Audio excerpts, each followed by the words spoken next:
Hi, I'm Dave Atkinson, and welcome to Life on the Strait. For this great adventure series, I'll be reading from my 3-volume book, The Yonder Years, and this video will be providing a little more content than what is in the book. In this segment, we settle into our RV park for a 2-week stay in Seaside, Oregon. As Gypsy is now our base camp, we can venture out in our car to the surrounding areas. This gives us our first real taste of what full-time life on the road will be like, and we loved it. Thank you for following Life on the Strait. If you enjoy this content, please subscribe to this channel, which is free. And now the Yonder Years. We had brought with us a bottle of Maker's Mark whiskey to celebrate our very first camping experience in a motorhome, so it was time to peel off the red wax from the bottle's top, crack it open, and pour a drink. It was almost 3 months to the day when we first drove into Paulsbo RV's Fife store and brought Gypsy home with us. During those 3 months, we had driven her to our friend's place in Longview, to visit family north in Stanwood. We bought a new Honda CR-V as our tow car and had both Gypsy and the Honda modified in order to tow it. We experienced the tire blowout on the freeway and had it fixed, and then had all new tires installed. We bought lots of items, which would be a Weber grill with cart and cover, a Shark vacuum, a space heater, bedding, kitchen items, cords and hoses, adapters, storage bins, etc. And now we were camping in an RV resort campground with our Honda parked next to us. And we didn't know it then, but we were just 3 months away from departing on our grand adventure. We had driven the entire way with our fridge full of food but turned off.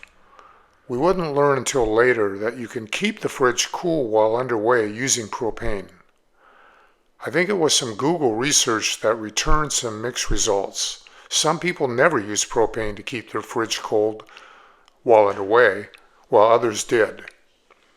We figured that the food would stay cool in the fridge for 5 hours, and it did.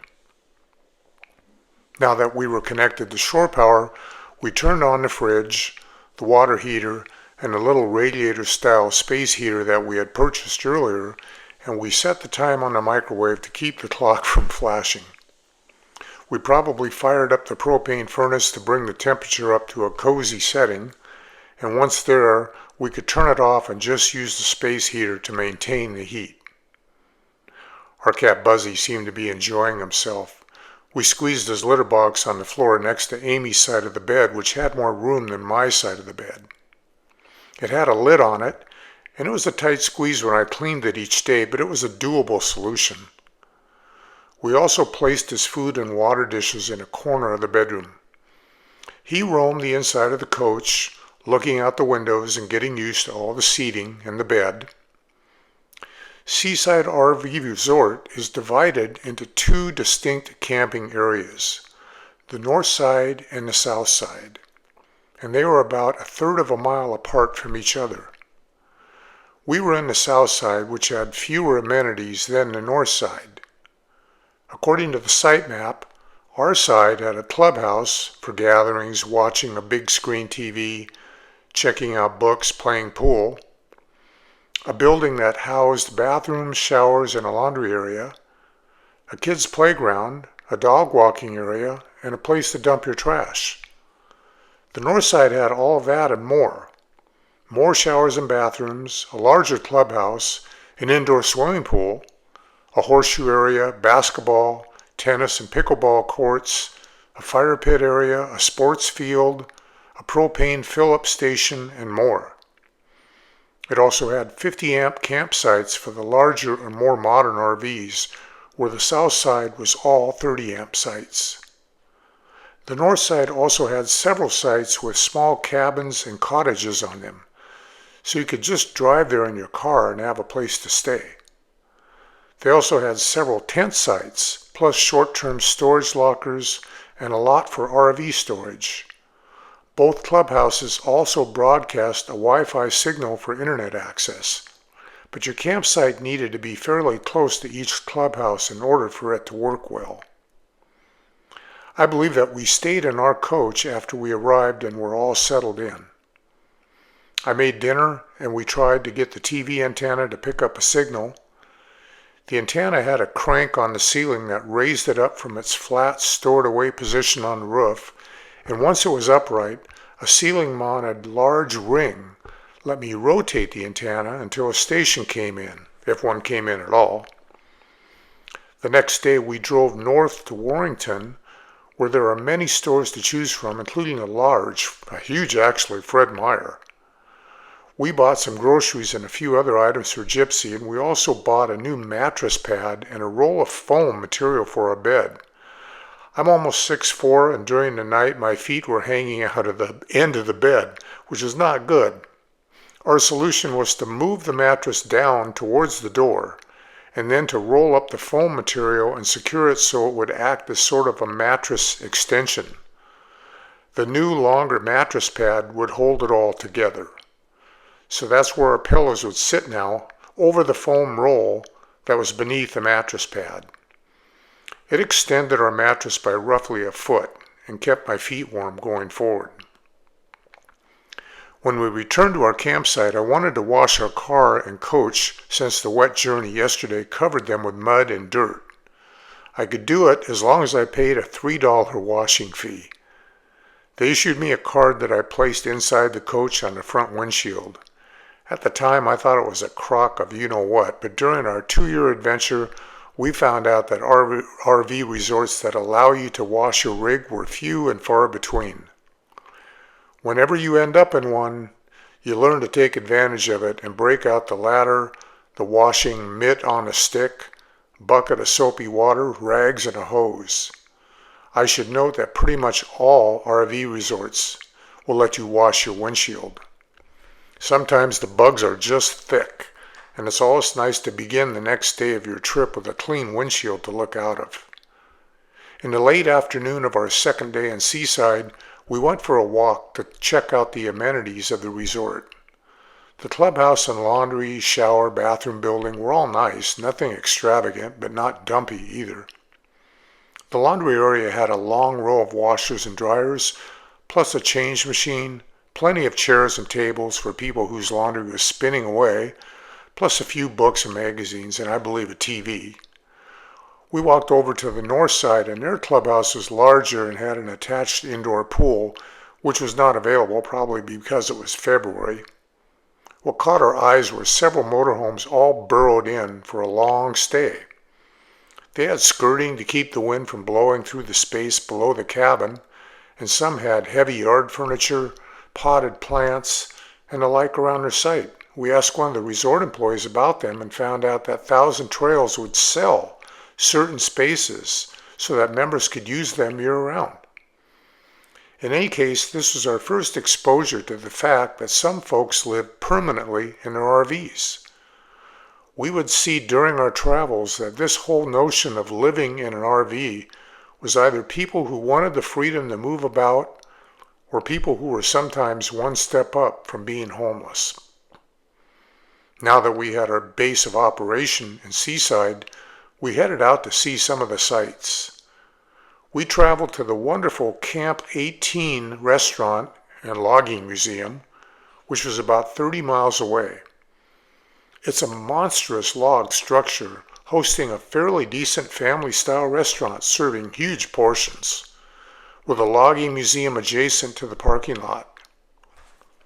After breakfast, we headed east and then north, taking us to the Jewel Meadows wildlife area. Wide open fields chock full of elk, with the males often locking antlers and going at each other. After that, we continued north to the Astoria Column. Built in 1926 out of concrete and steel, the column towers 125 feet above, which is already a high point of the surrounding terrain, providing one with a panoramic and far-reaching view of the Astoria area and the mouth of the Columbia River. The gift shop sold these little balsa wood planes that you could assemble and toss from the top of the tower. I have no idea where mine ended up.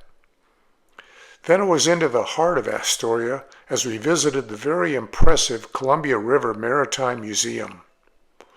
One could easily spend a few days going through it, as there was so much to see. The next day we headed 50 miles south to the city of Tillamook, which is famous for its cheese and ice cream factory.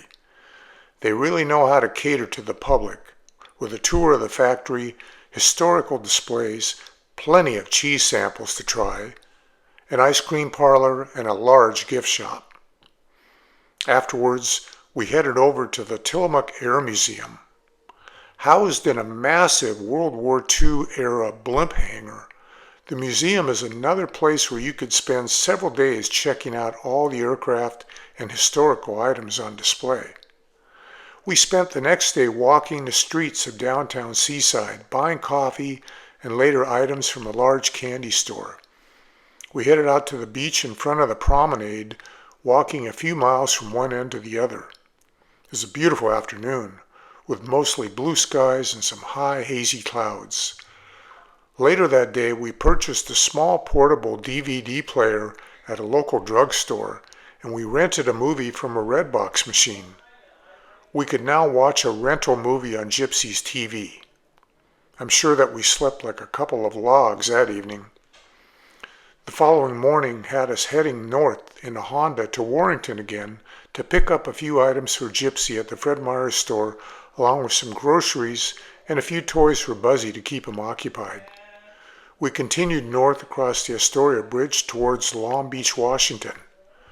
We picked up some delicious pastry from the well-stocked Cottage Bakery, and then it was back to Astoria, where we spent the afternoon bowling. We stayed put the next day with Amy taking care of our laundry and us renting another Redbox movie.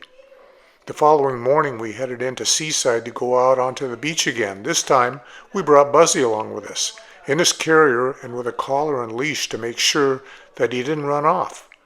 He must have thought that this was the world's largest litter box. A few seagulls landed nearby, and Buzzie gave them a talking to. We returned Buzzie to Gypsy and headed south to Cannon Beach, enjoying lunch at the famous Moe's restaurant, which was located right on the beach. It was another blue sky day, and we elected to get a little adventurous with what turned out to be a long hike from Ecola State Park north to Indian Beach and back.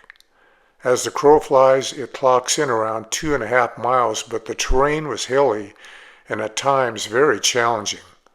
Both of us really felt it the next day, which turned out to be our final day in Seaside as we left that morning. The weather was changing with rain and strong winds on the way. We had reserved our stay for 14 nights, but were bugging out after a very enjoyable 8. This time we headed north to Astoria, but turned east and followed US 30 over to Westport, Oregon, where we met up with our Longview friends for lunch at the delicious Berry Patch restaurant. Lots of good food and pies, plus some very interesting historical logging photos, made this a memorable stop. We crossed back into Washington, driving over the Lewis and Clark Bridge that dropped us into Longview, and then it was over to I-5 and north to Tacoma, where we would once again cross the Tacoma Narrows Bridge and head back home. Reflecting on the past 9 days, we realized just how much fun our adventure was going to be. We've taken vacations before, of course, but we all stayed in hotels or with family or friends, and this was different. We brought our own scaled-down home with us, including our car. We ate our own groceries, slept in our own bed, showered in our own bathroom, and enjoyed the companionship of our pet. We weren't living out of a suitcase, so we had more clothing and generally more of our stuff.